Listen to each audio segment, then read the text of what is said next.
Girl, this hit me like a ton of bricks. They said competition is another spiritual drug. When we focus too much on competition, we poison our own self. It is the first day of me working at the craft store. I'm getting nervous. I'm walking up to the building now.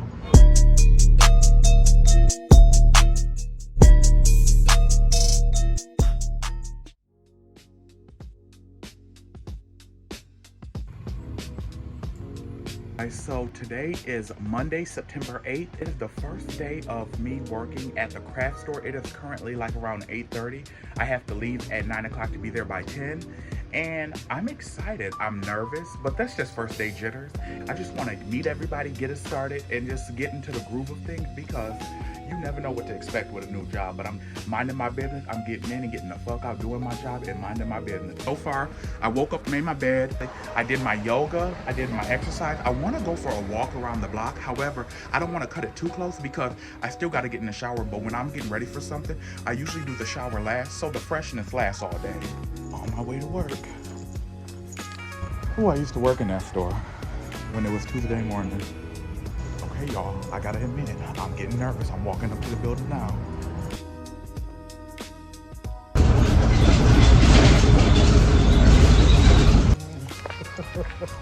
My mom's walking me home after the first day of work, you guys. Yes, I am. I'm so proud of my baby. I'm just trying to watch while I'm walking because I'm trying to... Don't damage those. Those are damaged. Okay.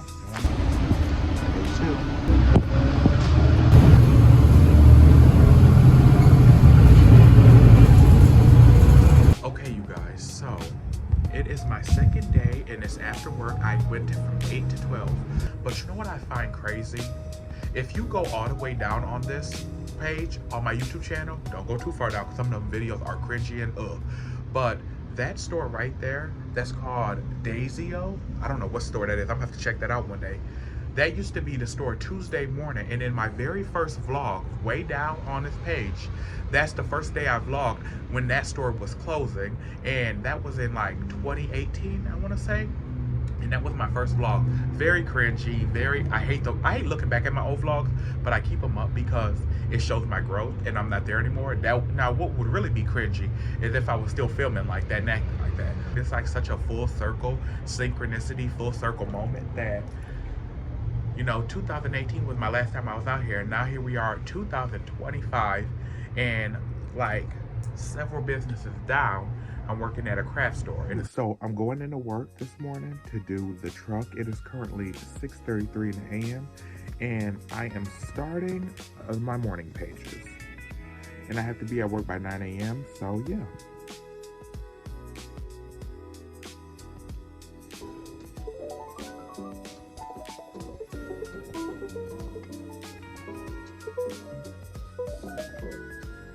Usually do 51 of these to just wake up my body and stretch it out. And like I said, ain't no sugarcoat shit. A bitch overweight. Now I do a 10-minute yoga practice. I don't do 20 or 30. I do 10 minutes and I keep moving because when you wake up, stretch out that body. Now I normally don't eat oatmeal because I feel like it's old people food, but we're trying new shit this season. One thing I love in the morning is checking off my to-do list. Morning pages, aka journaling. I exercised, I did yoga, I did my libations and flowers. I just do my morning walk still. And then I gotta get into the shower because then I'm gonna have less than 20 minutes. Let's try this because I do not like oatmeal.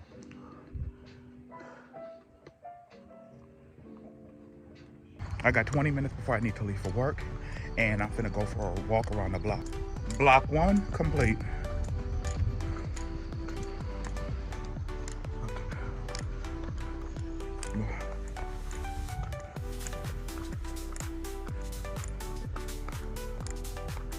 Hey, made it back home.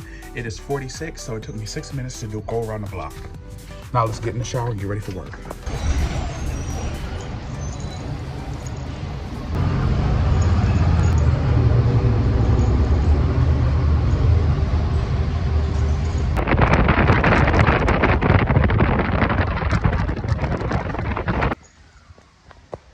And now we're ending the day. Okay, walking back home.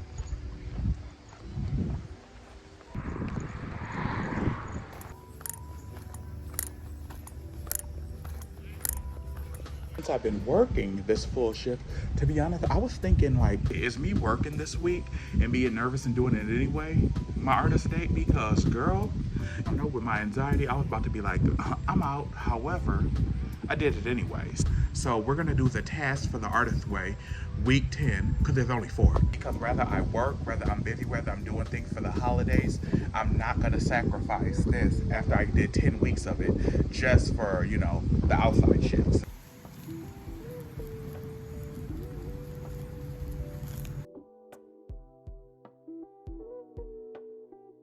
Okay, you guys, so it is currently week 10 of the Artist Way, and this theme is recovering a sense of self-protection.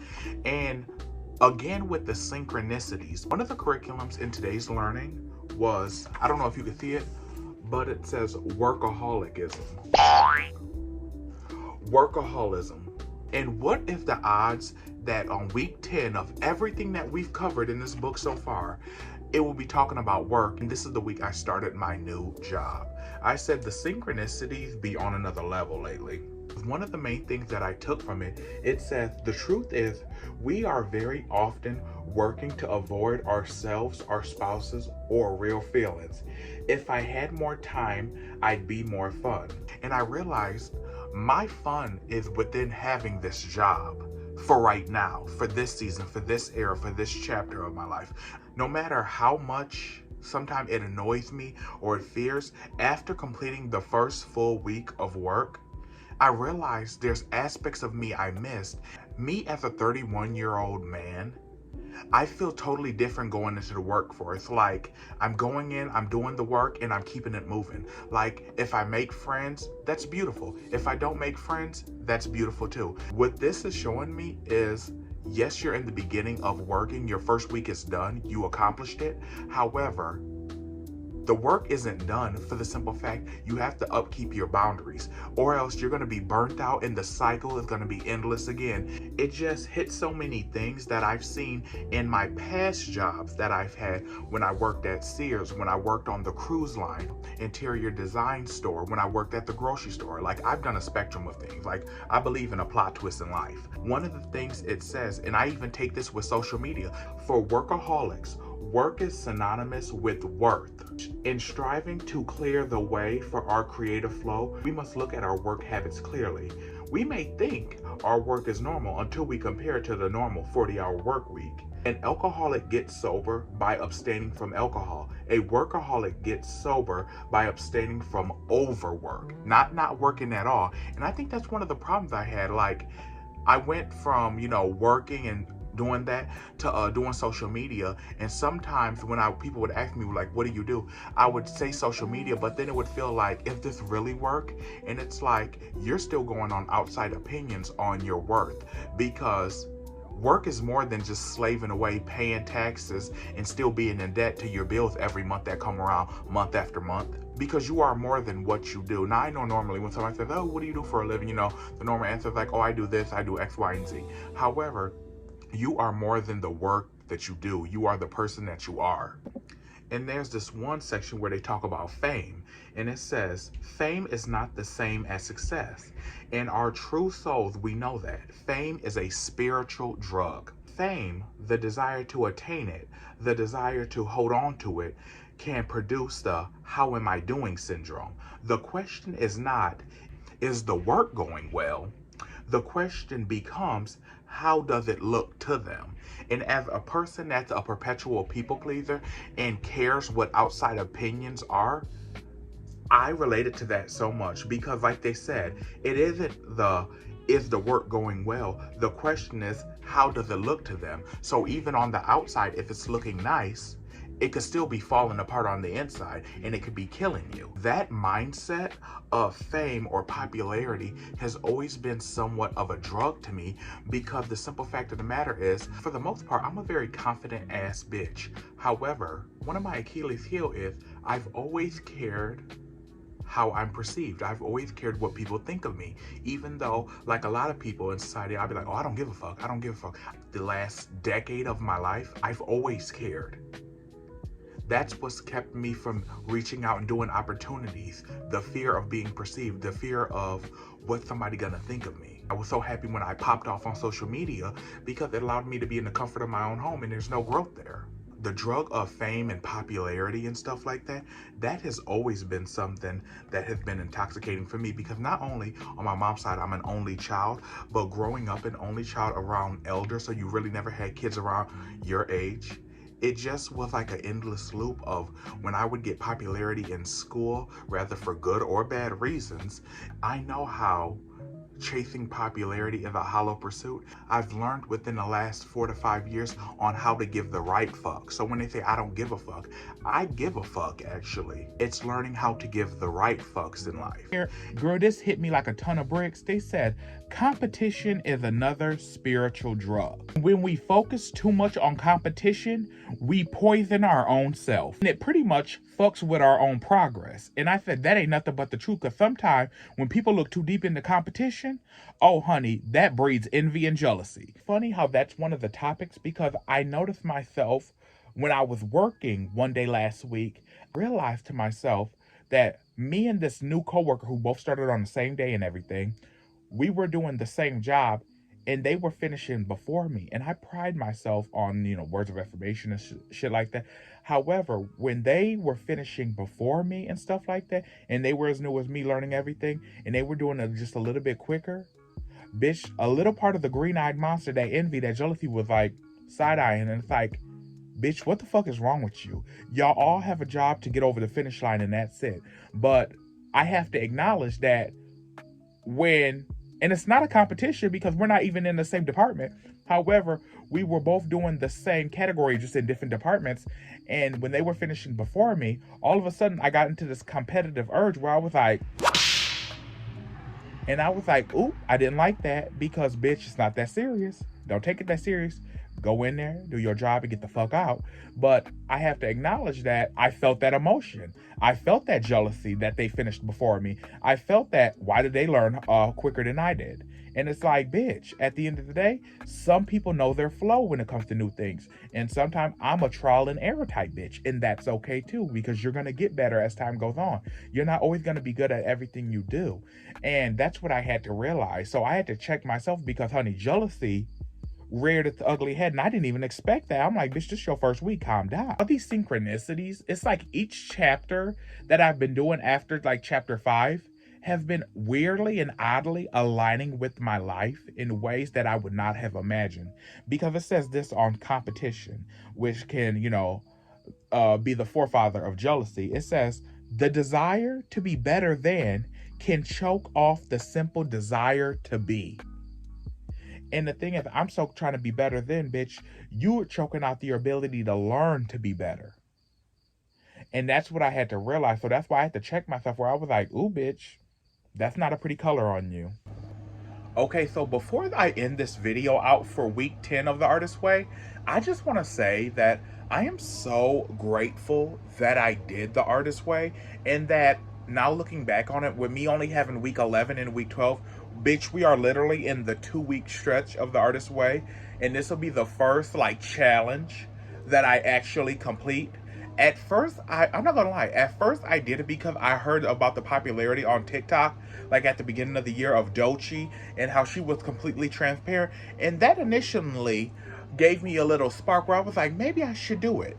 Then later on in the year, I had a friend who y'all may know as, she goes by Audacity Podcast, go check it out. She was telling me she was doing it during Ramadan, and that was kind of like the straw that broke the camel's back. And I was like, well, all these signs, let me do it. And I'm so glad I did, because to be honest, I would have had another boring summer. If I didn't do The Artist Way, my summer would have been boring. Every summer I make a bucket list. Every summer I say I'm going to do everything. I'm going to have the most fun summer. I've been doing that since I was a teenage.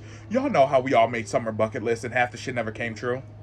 Long story short, a majority of the adventures I had have come true, and it's all because I said it, I did it, and I acted in it. And if I had to give any advice for the people who are wanting to do The Artist Way, first of all, Do the morning pages. However, this is what they ain't gonna tell you. If you can't do 3 pages, make sure you do 1 full page from top to bottom a day. Journaling only works.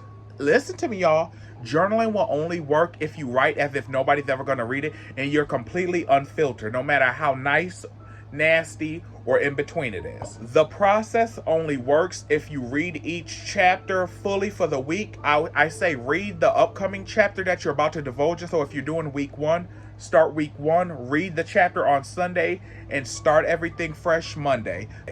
The artist date is important to do within this process. Don't skip it. The artist date doesn't have to cost you money. You got it. That's the thing about the artist date. It forces you to be creative. That's the whole thing about this. It's creativity. Also, I've seen a lot of people talking about how they have problems because not everybody is Christian. And it is written from, you could tell, like a Christian context, even though I don't even know if Julia Cameron's that religious. However, usually like when things like this are written, it's like Christianity's the default setting. And as a person who's not a Christian, but I believe in God and stuff like that, because that's my business, this is what I'll say about the spiritualists and the woo-woo magical girls. Not everybody is Christian. I understand that. So for the people who have a problem with, the whole notion of her speaking about God in a Christian context, just make it the God or the spirits of your understanding. Make it interchangeable. Fit the text to your life.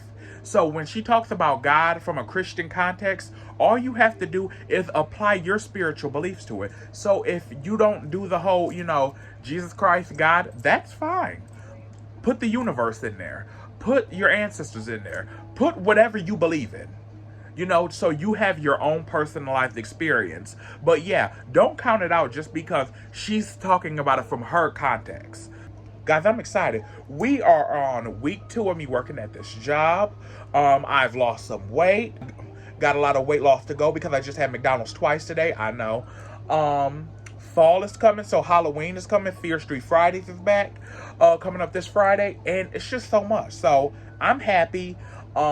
These last 2 weeks are going to be a movie, and I hope to learn everything I need to out of these. And lastly, I want to show you guys something that's so crazy. I made my summer bucket list in May. I started doing the artist way in July 1st. So, let me show you guys. So, I made my summer bucket list, as y'all seen in my junk journal. And one of the random goals I had, and I put them in categories like personal, charity, social media, and random. So that's like a catch-all category.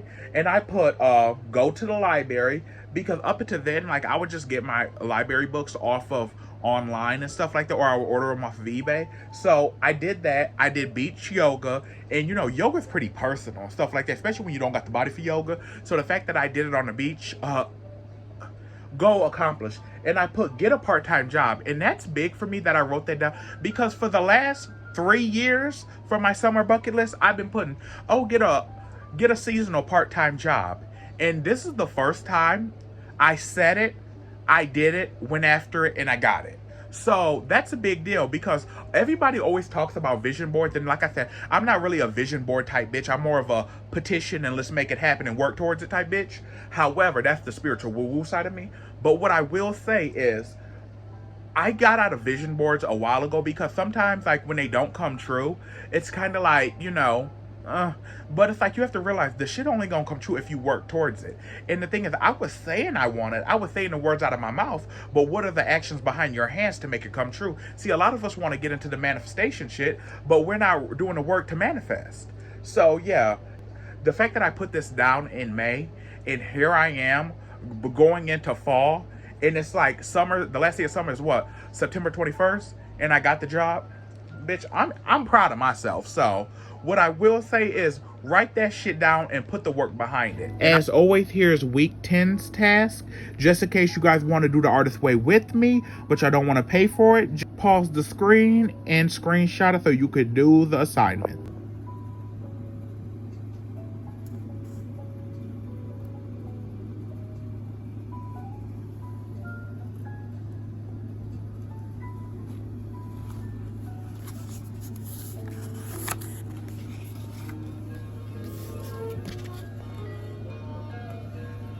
In week 11, recovering a sense of autonomy.